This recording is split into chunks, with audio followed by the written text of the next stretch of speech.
Well, there are some big issues on the ballot, and some of them you probably want more information on. One of the items Pennsylvanians are voting for has to do with when judges should retire, and some are saying the question isn't what it appears to be. 27 First News reporter James Santelli spent the day talking to elections experts. He joins us live in the newsroom now with those details. James?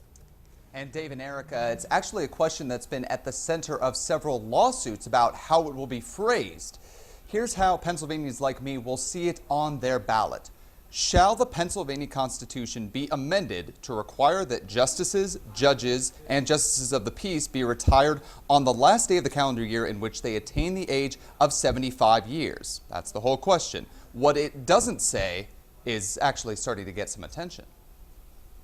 The question itself seems simple enough. Should judges have to retire at age 75? But Annette Scheimer from the League of Women Voters says the wording is misleading. What it doesn't tell you is that currently they have to retire at 70. So the Franklin and Marshall College poll out of Lancaster did an experiment. They asked likely voters the same question, but in different ways. There was a sizable difference.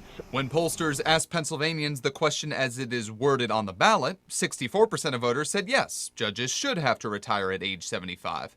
But when they asked others the question with more information, telling them the current retirement age is 70, a huge difference. Only 39% of voters said yes when asked if they would change the retirement age from 70 to 75.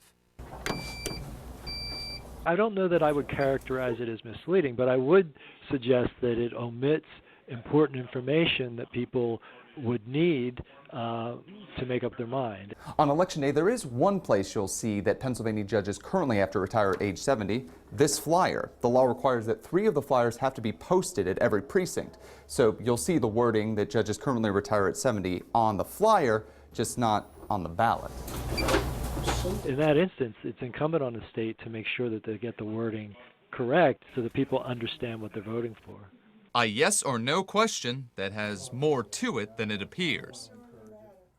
And it is likely that that question will remain as it is phrased. Meantime, Pennsylvania still has one of the closest races for a Senate seat. Polling averages show Democrat Katie McGinty leaves Republican Pat Toomey by less than 1/2 of 1 percentage point. So every vote in PA could have a huge say on which party controls the Senate for the next 2 years.